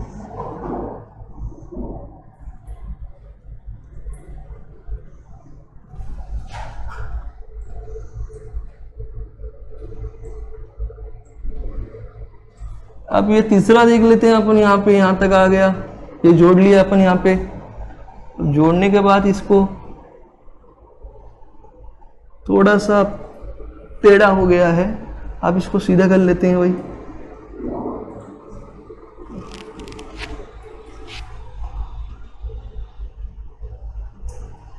ये जोड़ लिया। अब ये सेकंड 2 हो गया, और एक जो बचता है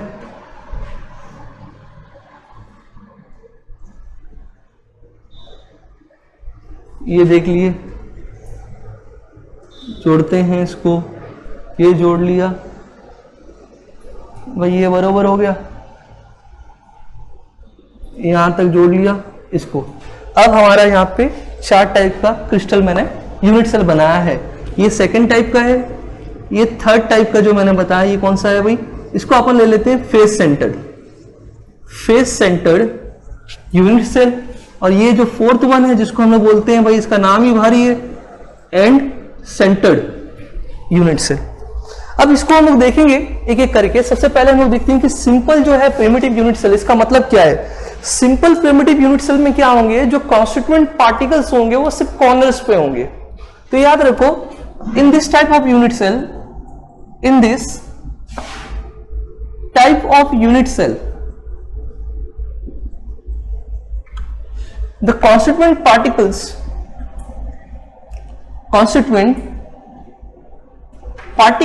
are only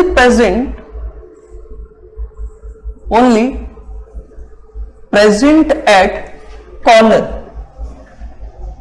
तो याद रखो, जो सिंपल और प्रिमिटिव यूनिट सेल होते हैं, ये जो यूनिट सेल के कॉर्नर्स पे ही क्या पाए जाते हैं भाई, एटम्स पाए जाते हैं। जो कॉन्स्टिट्यूएंट पार्टिकल्स होते हैं और जो लेटाइस पॉइंट्स होते हैं वो सिर्फ कॉर्नर्स पे पाए जाएंगे। ये देख लेते हैं अपन। अब इसके कितने कॉर्नर है भाई, किसी भी क्यूब के अंदर 8 कॉर्नर होते हैं, वो देख लेते हैं। ये पहला है, ये हो गया दूसरा भाई, ये एक एटम हो गया कॉन्स्टिट्यूएंट पार्टिकल।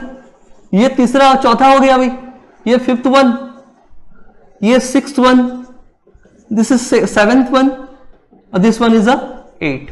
तो 8 कॉर्नर पे 8 कॉन्स्टिट्यूएंट पार्टिकल्स मैंने मेंशन कर दिया है। जैसे डेफिनेशन के हिसाब से बोला गया कि जो सिंपल और प्रिमिटिव यूनिट सेल होते हैं, in this type of unit cell the constituent particles कहां पे पाए जाते हैं, only present at the corner.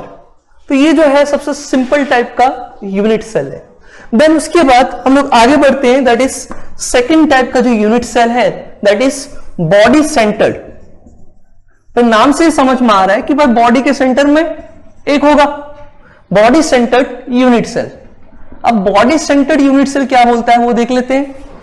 अब in this type of unit cell क्या होता है कि कॉर्नर पे तो कॉन्स्टिट्यूएंट पार्टिकल्स पाए जाएंगे, कॉर्नर के साथ साथ में क्या होगा कि बॉडी के सेंटर में भी एक यूनिट सेल होगा। तो वो आपको ध्यान रखना है कि मैं सबसे पहले हम लोग यहां पर लिख लेते हैं, फिर वहां पे डायग्राम पे मेंशन करेंगे कि यहां पे इन दिस जो कॉन्स्टिट्यूएंट पार्टिकल्स हैं, जो एटम्स हैं, कॉन्स्टिट्यूएंट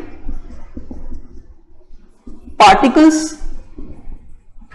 और एटम्स जो भी हैं, atoms are present at corner as well as at body centre. मतलब बॉडी के सेंटर में भी क्या होगा भाई, बॉडी के सेंटर में भी एक होगा। अब देखते हैं, मेंशन करते हैं भाई बॉडी सेंटर कैसा है। अब मैंने बताया कि यहां पे कॉर्नर पे भी होगा और एक बॉडी के सेंटर में भी होगा, ये बात को आपको ध्यान रखना है। अब मेंशन करते हैं भाई, ये 8 कॉर्नर है, 8 कॉर्नर में 8 कॉन्स्टिट्यूएंट पार्टिकल्स होंगे। तो भाई ये 1 2 3 4 हो गया, ये 5, this one is 6 7, then move to last one that is 8 1। तो 8 कॉर्नर पे 8 कॉन्स्टिट्यूएंट पार्टिकल्स आ चुके हैं। अब क्या बच गया भाई, अब सिर्फ सेंटर वाला बच गया। अब ये अगर देखा जाए, इस क्यूब का सेंटर वाला पार्ट मान लेता हूं, कोई भी सेंटर है मान लेते हैं भाई, ये सेंटर वाला पार्ट है। तो ये इस क्यूब के सेंटर में एक पार्टिकल होगा, तो इसको हम लोग क्या बोलते हैं भाई, बॉडी सेंटर।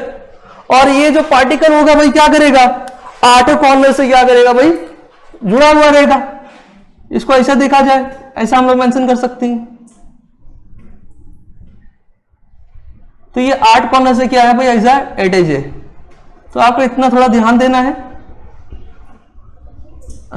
तो ये 8 कॉर्नर पे 8 कॉन्स्टिट्यूएंट पार्टिकल और एक सेंटर पे। अब देन मूव करते हैं हम लोग। देखो थर्ड वाला जो है ये और भी इंपॉर्टेंट है। तो थर्ड वाला जो है भाई उसका नाम क्या है, देख लेते हैं। थर्ड वाले का नाम है फेस सेंटर। बट नाम अगर देखा जाए तो नाम इटसेल्फ इंडिकेट कर रहा है कि फेस के सेंटर में होगा, face centred unit cell. But face centre unit cell ये किस टाइप का यूनिट सेल है? अब देखते हैं इस यूनिट सेल में क्या होगा कि कॉर्नर पे एटम होंगे। भाई सिंपल हो, बॉडी सेंटर हो, फेस सेंटर हो या फिर एंड सेंटर हो, आपको इन चारों में एक कॉमन पॉइंट मिलेगा, वो कि सारे कॉर्नर एटम पे क्या होंगे, कॉन्स्टिट्यूएंट पार्टिकल्स होंगे। तो वो आपको ध्यान देना है कि सबसे पहला अगर देखा जाए फेस सेंटर के अंदर जो यूनिट सेल है, अब इस यूनिट सेल के अंदर भी सबसे कॉमन पॉइंट क्या है कि जो एटम्स है constituent particles are present at corner as well as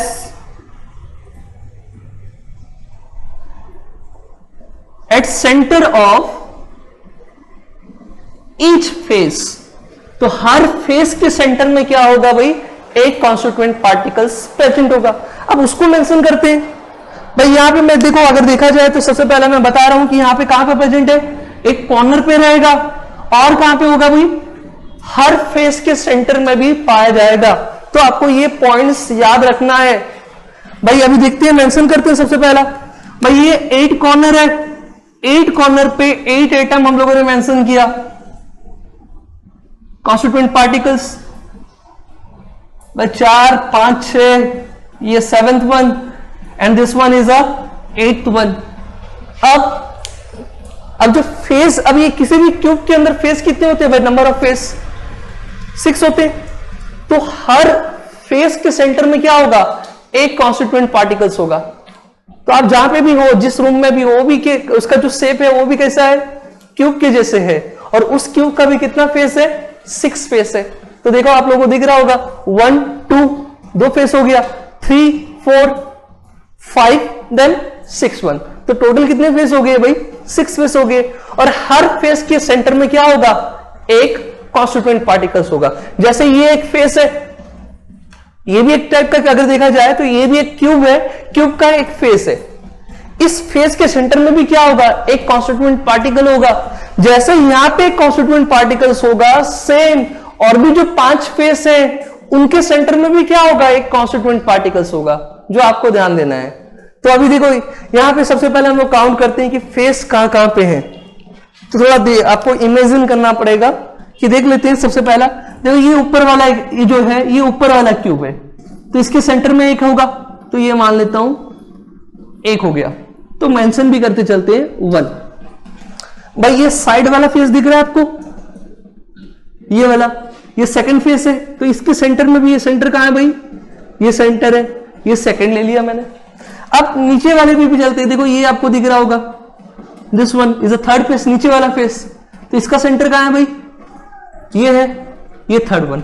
अब ये लेफ्ट साइड वाला भी देख लेते हैं। ये एक फेस दिख रहा होगा आपको, तो इसके सेंटर में भी एक होगा, ये सेंटर है। तो ये 4th हो गया। अब बच गया कितना, 5 और 6।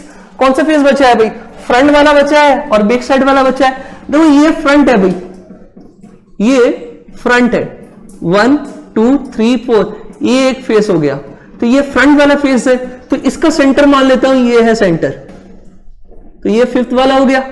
अब और एक बचेगा क्या भाई, ये तो फ्रंट वाला था, तो इसका बैक साइड भी तो होगा, बैक वाला फेस।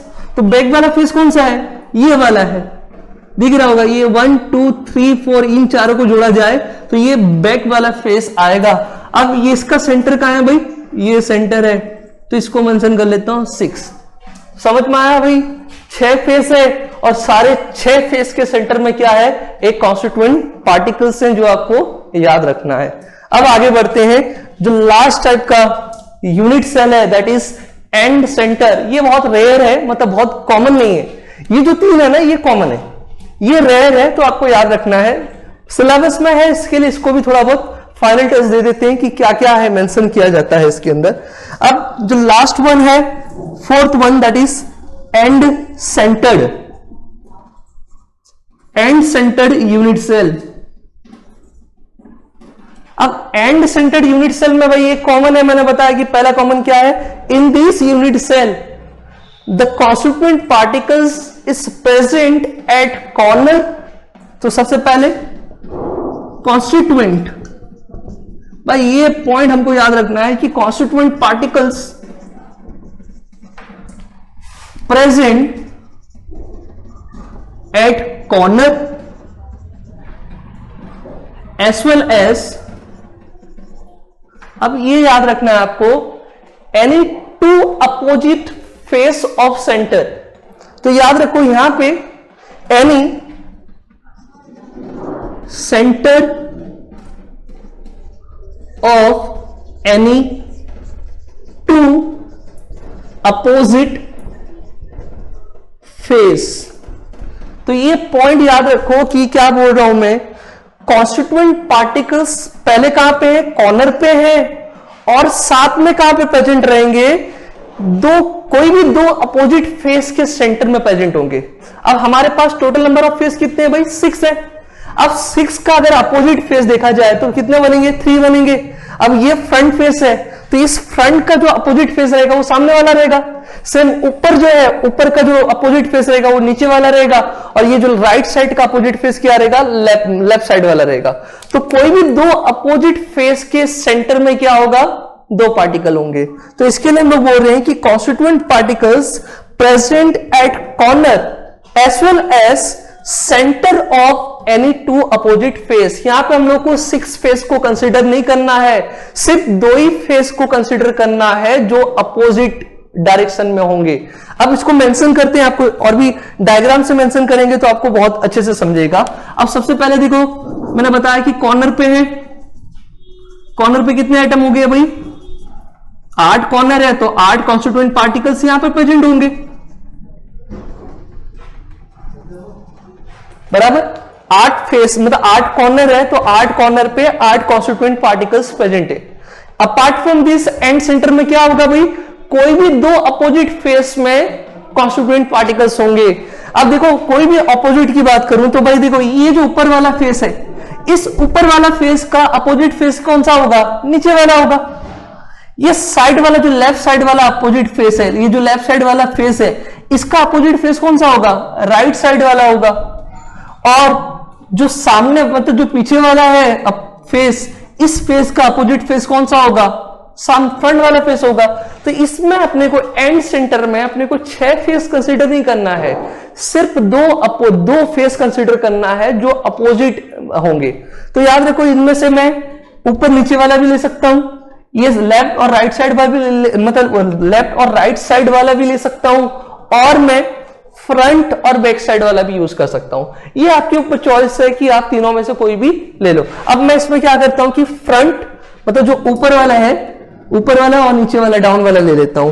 तो यहां पे देख लेते हैं कि जो ये बनेगा यहां पे मेंशन होगा, ये अब ऊपर वाला है, इसके सेंटर में एक कॉन्स्टिट्यूएंट पार्टिकल है, और ये नीचे वाला है, इसके सेंटर में कॉन्स्टिट्यूएंट पार्टिकल्स है। तो ये 2 अपोजिट फेस के सेंटर पे मैंने मेंशन किया है। तो यहां पे आपका क्या कंप्लीट होता है कि types of unit cell complete होता है। तो यहां पे आप लोग जितना जल्दी हो सके इन सबको कॉपी मारो, फिर हम लोग कंटिन्यू करेंगे।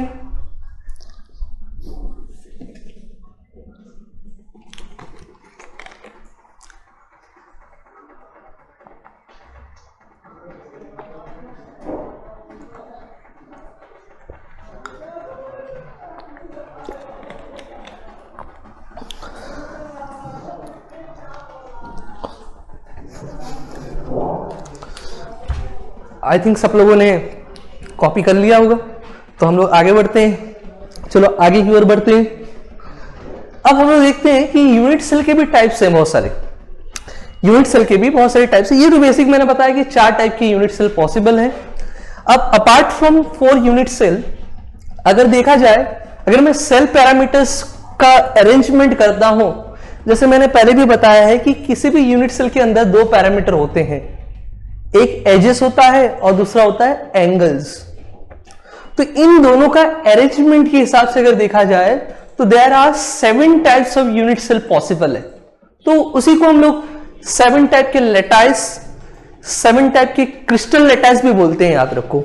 तो याद रखो, on the basis of arrangement of cell parameters there are 7 types of crystal lattice possible। तो वो देखना है अपने को। तो ये हम लोग फिर स्टार्ट करते हैं, ये यहां तक कंप्लीट हो गया होगा। तो अभी जो हम लोग को पढ़ना है दैट इज क्रिस्टल लेटाइस। तो क्रिस्टल लेटाइस क्या होता है कि on the basis of arrangement of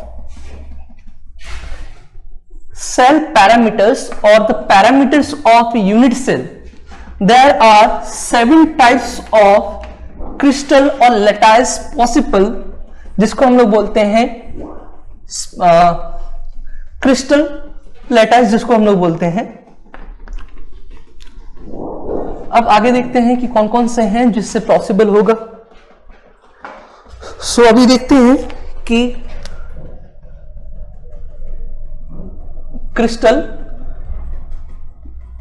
lattice. अब क्रिस्टल लेटाइस याद रखो, क्रिस्टल लेटाइस है क्या वो भी देख लेते हैं कि on the basis of arrangement of parameters, मतलब एज लेंथ और एंगल्स, इन सबका अरेंजमेंट के बेसिस पे अगर देखा जाए तो देयर आर 7 टाइप के लेटाइस पॉसिबल है, जिसको हम लोग बोलते हैं क्रिस्टल लेटाइस। तो याद रखो, मैं यहां पर लिख देता हूं कि वो क्या होता है। On the basis of arrangement of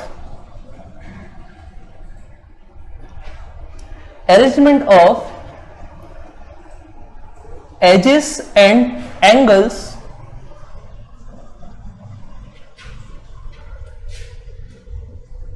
there are 7 types crystal lattice is possible।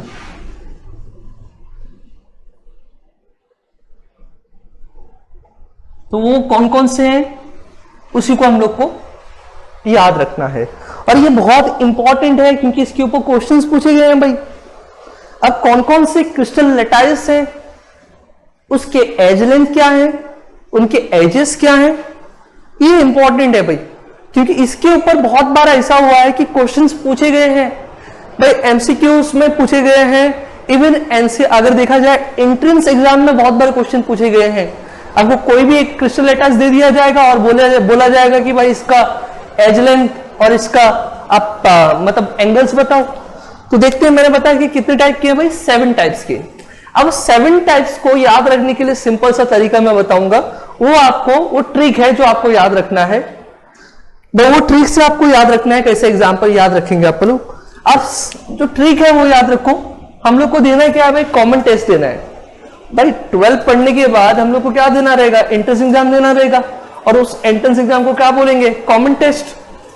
तो देखते हैं भाई क्या रहेगा, सीटी और HMT। देखो कितना हो गया, 2 2 4 3 7। तो ये 7 टाइप के तो क्रिस्टल लेटाइस है। तो आपको बस क्या याद रखना है, सीटी और HMT। ओके, तो जैसे कि मैंने बताया कि on the basis of arrangement of edges and angles there are 7 types of crystal lattice possible.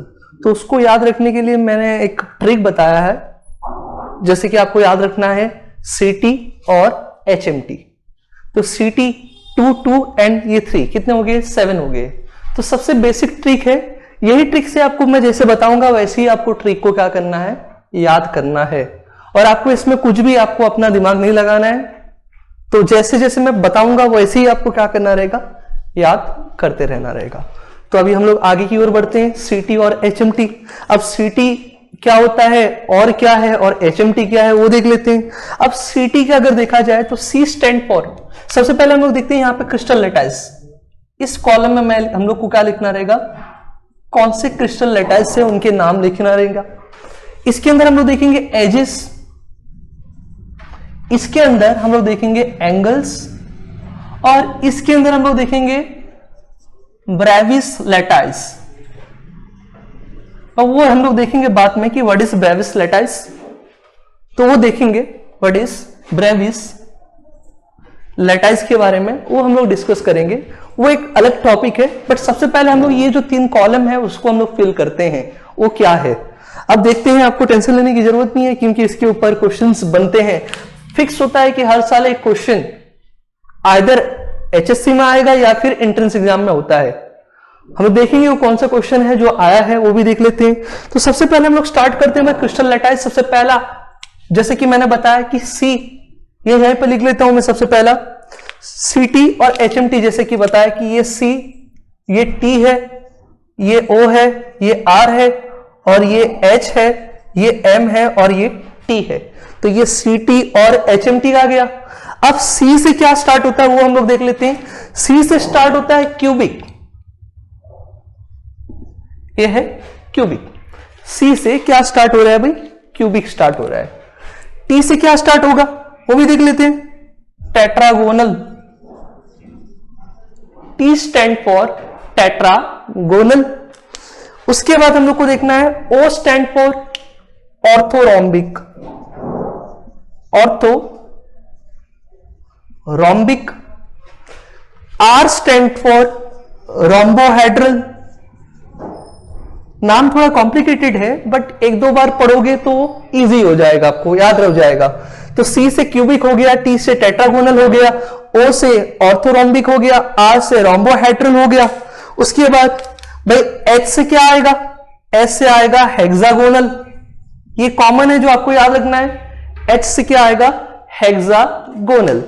Then उसके बाद भाई हेक्सागोनल के बाद एम है, एम का मतलब मोनोक्लिनिक, और टी स्टैंड फॉर ट्राइक्लिनिक। तो ये आपका 7 नाम हो गया जो आपको याद रखना है। तो वापस से देख लो, सीटी और एचएमटी। तो याद रखो हमेशा इसको बार बार आप लोग को क्या करना है, प्रोनाउंस करना है, सीटी और एचएमटी, सीटी और HMT. C stand for cubic, T stand for tetragonal, O stand for orthorhombic, R stand for rhombohedral, H stand for hexagonal, M stand for monoclinic, T stand for triclinic. तो ये आपको 7 सबसे पहले आपको क्या करना रहेगा, क्रिस्टल लैटाइस को याद रखना होगा। देन हम लोग आगे बढ़ते हैं भाई। आगे बढ़ने से पहले हम लोग देखते हैं, सबसे पहले देखो आपको जो ट्रिक याद रखना है वो स्टार्ट करते हैं। तो सबसे पहले सी क्यूबिक, टेट्रागोनल और ऑर्थोरोम्बिक के लिए एक चीज जो एंगल है वो हमेशा आपको कॉमन याद रखना है। इन तीनों के लिए अल्फा, बीटा एंड गैमा, ये तीनों के तीनों क्या होंगे भाई, 90 होंगे। ये क्यूबिक के लिए भी कॉमन होगा, टेट्रागोनल के लिए भी कॉमन रहेगा, और ऑर्थोरोम्बिक के लिए भी कॉमन होगा। मतलब बोलने का मतलब ये होता है कि क्यूबिक, टेट्रागोनल और ऑर्थोरोम्बिक में, इन तीनों में जो अल्फा, बीटा और गैमा का जो एंगल होगा वो कितना होगा, 90 होगा, मतलब परफेक्ट क्यूब होगा। तो इन तीनों में कोई चेंजेस नहीं है। कहां पे भाई, एंगल्स के बारे में बात करें। अब क्यूबिक का एजेस के बारे में देखते हैं। इनके एजेस के बारे में देखा जाए तो यहां पे क्या होता है कि a is equal to B, b is equal to C.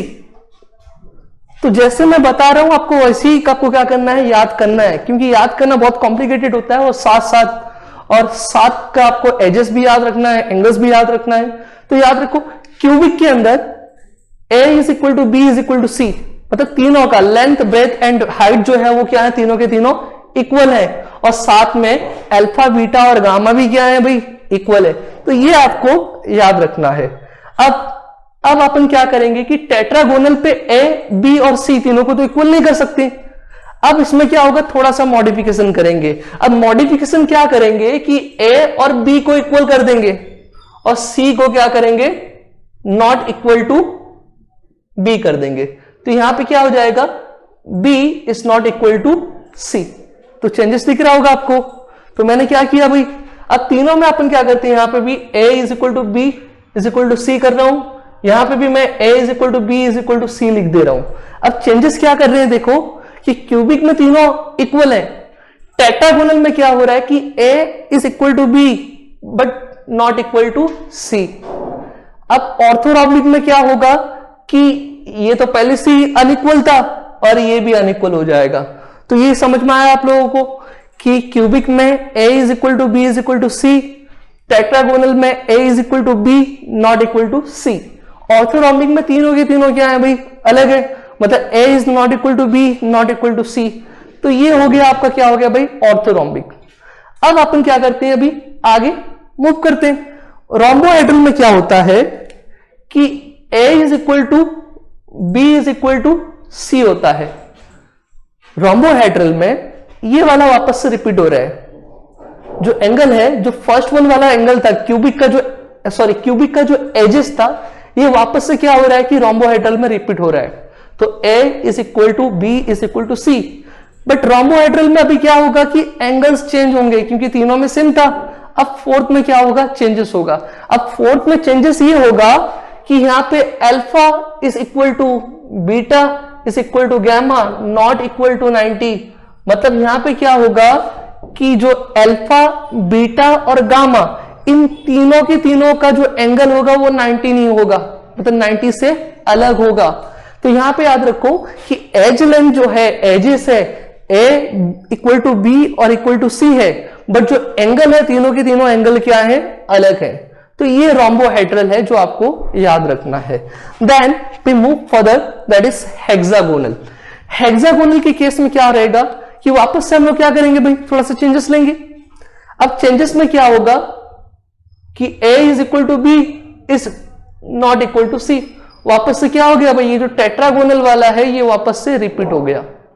Tetragonal जो था, a is not equal to B, a is equal to B not equal to C, ये वापस से क्या हो गया, रिपीट हो गया। तो देखो फर्स्ट वाला फोर्थ में रिपीट हो रहा है और सेकंड वाला कहां पर रिपीट हो रहा है, हेक्सागोनल में रिपीट हो रहा है। समझ में आ रहा है कि नहीं क्या बोल रहा हूं मैं, तो ये ध्यान से देखो। अब उसके बाद अभी हम लोग बात करते हैं एंगल्स के बारे में। हेक्सागोनल में क्या होता है कि अल्फा और बीटा दोनों के दोनों क्या होते हैं, 90 होते हैं, बट जो गैमा होता है वो 120 का होता है। तो ये आपको याद रखो कि इसी के अंदर एक आपको एक्सेप्शन याद रखना है कि यहां पे अल्फा और बीटा ये दोनों के दोनों क्या है भाई, 90 है, बट जो गैमा है वो कितना है, 120 का है। आया समझ में। तो ये हेक्सागोनल का था। हेक्सागोनल के बाद हम लोग आते हैं अभी मोनोक्लिनिक में। मोनोक्लिनिक में अभी क्या होगा भाई, वापस से चेंजेस होगा। अभी b not equal to C था, अब मोनोक्लिनिक में क्या होगा, a is not equal to b, b is not equal to C. तो यहां पे तीनों के तीनों क्या होंगे भाई, एजेस अलग होंगे। तो यहां पे a b के बराबर नहीं है, b c के बराबर नहीं है। अब मोनोक्लिनिक में क्या होता है कि यहां पे आपको एक डिफरेंस याद रखना है कि जो अल्फा और गैमा है वो 90 है, बट जो आपका बीटा है which is not equal to 90। तो ये आपको ध्यान रखना है कि मोनोक्लिनिक में क्या होता है कि जो ए, यहां पे तीनों के तीनों एजेस क्या है, अलग है। तो आपको बेसिकली अगर दिख रहा होगा, जो ये फर्स्ट वाला था ये कहां पे रिपीट हो गया, फोर्थ में। सेकंड वाला था वो कहां रिपीट हो गया, फिफ्थ में। थर्ड वाला था वो कहां रिपीट हो रहा है भाई, सिक्स्थ में। और ट्राइक्लिनिक में आपको बस सिंपल है, आपको समझने की जरूरत ही नहीं है। ट्राइक्लिनिक एक ऐसा क्रिस्टल लैटाइस है जहां पे तीनों के तीनों एजेस अलग है, तीनों के तीनों एज लेंथ भी क्या है भाई, अलग है। तो ये सबसे सिंपल है जो क्वेश्चन पूछा जाता है। ट्राइक्लिनिक में क्या होता है कि a is not equal to B not equal to C, और अल्फा, मतलब यहां पे जो alpha, beta, gamma is not equal to क्या होता है, 90 होता है। तो यहां पे ये चीजें आपको याद रखना है, जो बेसिक चीजें हैं जो जिन पे आपको ध्यान देना है। तो ये जो कॉमन चीजें हैं इसको आप लोग मतलब कॉपी कर लो, ये चीजों पे कॉपी कर लो, फिर हम लोग आगे मूव करेंगे फर्दर। उसके बाद आगे भी हम लोग को बात करना है।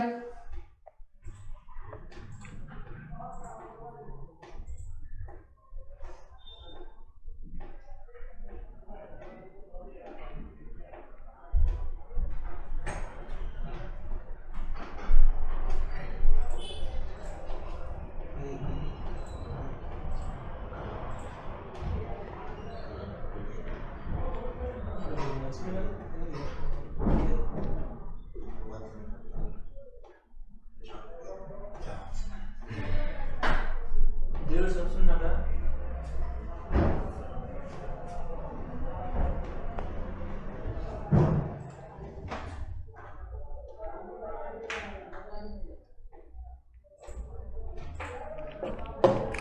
ये चीजें जो आपको ध्यान रखना है, यहाँ पे क्या हो रहा है कि देखो कि जो ट्राइक्लिनिक है सबसे इंपॉर्टेंट है, इसमें अल्फा बीटा गामा ये तीनों के तीनों क्या होते हैं भाई, सब अलग होते हैं, 90 से सब अलग होते हैं। तो इन चीजों पे आपको ध्यान रखना है कि ये कॉमन चीजें हैं जिनके ऊपर आपको फोकस करना है। तो ये आप लोगों ने कॉपी कर लिया होगा, तो फिर हम लोग आगे की ओर बढ़ते हैं। और ये बहुत इंपॉर्टेंट है, कभी कभी क्वेश्चन ऐसा आता है कि name the crystal lattice in which the edges and the angles both are different। तो ये क्वेश्चन में आपको ये बोला जा रहा है कि ऐसे क्रिस्टल लैटाइस का नाम बताओ जहां पे एजेस और एंगल्स सबके सब क्या है भाई, अलग है। तो आपको यहां पे आपको फोकस करना रहेगा कि जो ट्राइक्लिनिक, और ये ट्राइक्लिनिक एक ऐसा क्रिस्टल लैटाइस है जहां पे आपको एजेस जो है इनके तीनों के तीनों एजेस क्या है, अलग है, और अल्फा बीटा गामा वो भी क्या है, सबके सब अलग है, मतलब 90 से अनइक्वल है। तो ये याद रखो ट्राइक्लिनिक के अंदर। तो ये मैंने बेसिक ट्रिक बताया जो आपको याद रखना है। तो एजेस में आपको मैंने बताया कि ए जो फर्स्ट वाला है वो फोर्थ में रिपीट हो रहा है, जो सेकंड वाला है फिफ्थ में रिपीट हो रहा है, और थर्ड वाला है सिक्स्थ में रिपीट हो रहा है, और लास्ट वन में जो अनकॉमन है जो आपको याद रखना है। तो ये चीजें हैं जो आपको याद रखना है। अब हम लोग आगे बढ़ते हैं, एक टर्म है दैट इज ब्रेविस लैटाइस करके। ब्रेविस का मतलब देखो, ब्रेविस एक जर्मन मैथमेटिशियन है जिसने क्या किया था कि सारे कॉन्स्टिट्यूएंट पार्टिकल्स को अरेंज किया। जब कॉन्स्टिट्यूएंट पार्टिकल्स को अरेंज किया, अरेंज करने के बाद उसने देखा कि देयर आर ओनली 14 पॉसिबिलिटी है, मतलब जितने भी लैटाइस हैं, मतलब जितने भी क्रिस्टल लैटाइस है, तो उसके अंदर टोटल 14 टाइप के क्रिस्टल लैटाइस पॉसिबल हैं। मतलब उसने क्या किया कि सारे कॉन्स्टिट्यूएंट पार्टिकल्स को अरेंज किया, और अरेंज करने के बाद उसने देखा कि there are only 14 types of crystals are possible, और उसी का नाम उसने क्या बोला कि ब्रेविस लैटाइस के बारे में जाना जाता है। अब ब्रेविस लैटाइस मैंने बताया कि वो कितने टाइप के होते हैं, 14 टाइप्स के। अब 14 टाइप्स में भी कौन कौन से हैं वो देख लेते हैं। क्यूबिक के अंदर, क्यूबिक अगर देखा जाए, जो क्यूबिक क्रिस्टल लैटाइस है इसके अंदर भी 3 टाइप के यूनिट सेल पॉसिबल है। अब क्यूबिक इसके अंदर भी 3 टाइप के क्या है भाई, यूनिट सेल पॉसिबल है। अब वो कौन कौन से हैं वो देख लेते हैं। अब क्यूबिक के अंदर जो क्रिस्टल लैटाइस अगर देखा जाए क्यूबिक के अंदर, तो उसके अंदर यूनिट सेल सबसे पहला कौन सा होगा, पहला होगा जो सबसे पहला जो है सिंपल क्यूबिक। सेकंड क्या होगा, बॉडी सेंटर्ड क्यूबिक। और थर्ड पॉसिबल क्या है, फेस सेंटर्ड क्यूबिक। तो क्यूबिक के अंदर 3 टाइप के उसने यूनिट सेल के बारे में देखा कि सिंपल क्यूबिक को, जो क्यूबिक है उसको 3 फॉर्म में अरेंज किया जा सकता है, और एक होता है simple cubic, body centre, face centre. अब हमको पता है, देखो अगर देखा जाए कि हम लोगों ने देखा कि एक यूनिट सेल का कितना पॉसिबिलिटी है, 4। हम लोगों ने देखा है टाइप्स ऑफ यूनिट सेल में, हम लोगों ने ऑलरेडी देखा है कि एक यूनिट सेल 4 फॉर्म में एग्जिस्ट कर सकता है। वो सबसे पहला सिंपल प्रिमिटिव, दूसरा क्या हो सकता है बॉडी सेंटर, तीसरा हो सकता है फेस सेंटर, और चौथा कौन सा है मैंने बताया था जो सबसे आपका फेवरेट है, वो कौन सा, एंड सेंटर। तो अगर एक यूनिट सेल का 4 पॉसिबिलिटी है, तो यहां पे कितने हैं देखो भाई, 7 है। तो 7 का पॉसिबिलिटी कितना होगा, 28। अरे पॉसिबिलिटी है, इसका मतलब ये नहीं कि वो एग्जिस्ट करता है। तो टोटल पॉसिबिलिटी कितना है, 28। बट ब्रेविस ने क्या किया था कि कॉन्स्टिट्यूएंट पार्टिकल्स को अरेंज करने के बाद प्रैक्टिकली प्रूव किया कि there is only 14 types of unit cell exist करते हैं। मतलब 14 टाइप्स के कॉन्स्टिट्यूएंट पार्टिकल्स को अरेंज करने के बाद क्रिस्टल बन सकते हैं। उसी को उसने क्या बोला कि ब्रेविस लैटाइस। तो आपको कंफ्यूज नहीं होना है, याद रखो कि पहले भी हम लोग पढ़ चुके हैं कि एक यूनिट सेल का कितना पॉसिबिलिटी है, 4। तो यहां पे कितने हैं, 7। तो 7 का पॉसिबिलिटी कितना होगा, 28। तो ये पॉसिबिलिटी है, बट हमको पॉसिबिलिटी के ऊपर बात नहीं करना है, हमको किसके ऊपर बात करना है भाई? जो प्रैक्टिकली प्रूव है, क्योंकि केमिस्ट्री है, केमिस्ट्री में क्या होता है कि जो प्रैक्टिकली प्रूव है उसी के ऊपर बात करेंगे हम लोग। तो कितने पॉसिबिलिटी, मतलब कितने प्रैक्टिकली प्रूव किया गया है? 14। तो वो 14 टाइप के जो लेटाइस बने उसी को हम लोग क्या बोलते हैं? Brevis lattice. क्योंकि ब्रेविस ने डिस्कवर किया था, उसने बताया था, अरेंज किया था, इसलिए उसने क्या किया भाई? उसने अपने नाम के आगे ब्रेविस लेटाइस लगा दिया। तो ब्रेविस लेटाइस कितने टाइप की हैं? टोटल 14 टाइप की, जो आपको याद रखना है। अब वो कौन कौन से हैं वो देखते हैं ब्रेविस लेटाइस के अंदर। तो ब्रेविस लेटाइस के अंदर जो 14 टाइप्स हैं वो देख लेते हैं कि सिंपल क्यूबिक के अंदर 3 टाइप के ब्रेविस लेटाइस पॉसिबल है। पहला सिंपल क्यूबिक, दूसरा बॉडी सेंटर्ड क्यूबिक, तीसरा फेस सेंटर्ड क्यूबिक। तो ये 3 हो गया। अब आगे बढ़ते हैं, second type that is tetragonal. Tetragonal का देखा जाए तो 2 ही पॉसिबिलिटी है जो आपको याद रखना है। टेट्रागोनल का 2 पॉसिबिलिटी, मतलब 2 ब्रेविस लेटाइस हैं। एक तो सिंपल और दूसरा क्या होगा भाई? Body centred. बॉडी सेंटर्ड, तो दूसरा है बॉडी सेंटर्ड। अब हम लोग आगे बढ़ते हैं भाई, तीसरा ऑर्थोरोम्बिक। भाई याद रखो कि ऑर्थोरोम्बिक एक ऐसा क्रिस्टल है जिसके सबसे ज्यादा पॉसिबिलिटी है। इसके अंदर 4 टाइप के ब्रेविस लेटाइस पॉसिबल है। तो सबसे पहला देखते हैं इसके अंदर जो ब्रेविस लेटाइस है वो कौन से हैं। सबसे पहला पॉसिबिलिटी वो क्या है भाई? सिंपल क्यूबिक का है। सबसे पहला जो है वो सिंपल वाला है। दूसरा कौन सा है? पर बॉडी सेंटर होगा। और तीसरा क्या है? फेस सेंटर है। और चौथा कौन सा है भाई? And centred. तो ये याद रखो कि भाई ऑर्थोरोम्बिक एक ऐसा क्रिस्टल लेटाइस है जिसके मैक्सिमम ब्रेविस लेटाइस पॉसिबल है।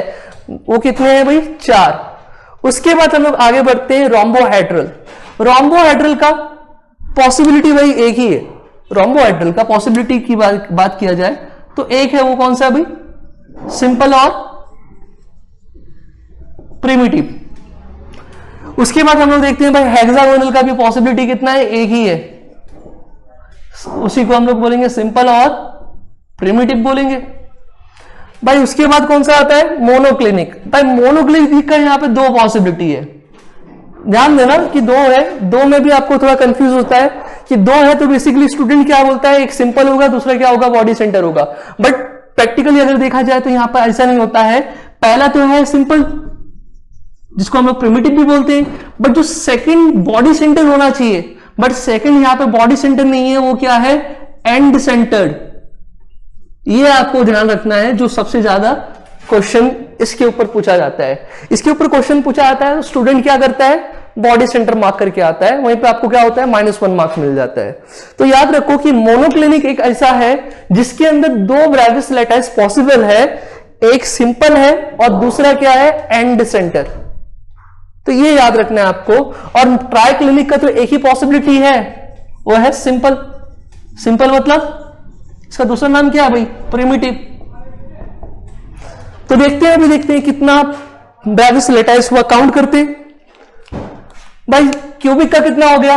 1 2 3 4 5 6 7 8 9 10 11 12 13 14 14 हो गया भाई। ये टोटल कितने हो गए? 14 टाइप्स के ब्रेविस लेटाइस जो हम लोगों ने डिस्कस किया था। तो ये यहां पे आप लोगों को क्या हो रहा है कि types of unit cell, 7 types of crystal lattice, 14 types के ब्रेविस लेटाइस, ये सारे पॉइंट्स क्या होते हैं? कंप्लीट होते हैं। तो इसके ऊपर बहुत क्वेश्चन बनते हैं और बहुत बार क्वेश्चन पूछा भी गया है। तो आपको इसको क्या करना है? अच्छे से याद रखना है। और मैंने जो ट्रिक बताया है सीटी और एचएमटी, इसी ट्रिक को आपको क्या करना है? फॉलो करना है। और इसी ट्रिक के सारे आपको क्या करना है? एजेस और एंगल्स के ऊपर बात करना है। तो ये ट्रिक बहुत इंपॉर्टेंट है याद रखने के लिए। तो इसको याद रखो और इसको नोट कर लो, बस नोट करते रहो। चलो बस स्क्रीनशॉट ले लिया होगा आप लोगों ने। फिर आगे बढ़ते हैं अपन। तो ये टेबल के साथ हम लोग आगे बढ़ते हैं। अब इसके बाद जो नेक्स्ट पॉइंट हम लोग को पढ़ना रहेगा सॉलिड स्टेट के अंदर, वो रहेगा यूनिट सेल के बारे में। अब यूनिट सेल तो कंप्लीट हो गया, बट हम लोग को देखना है कि भाई एक यूनिट सेल के अंदर कितने एटम्स होते हैं, वो देखना रहेगा। और यहां पे हम लोग को सबसे इंपॉर्टेंट क्वेश्चन बनता है, बहुत ही इंपॉर्टेंट क्वेश्चन बनता है, और स्टूडेंट लोगों को सबसे ज्यादा मसला मतलब प्रॉब्लम्स होते हैं कि भाई ये पॉइंट्स जो है वो समझ में नहीं आ रहा है,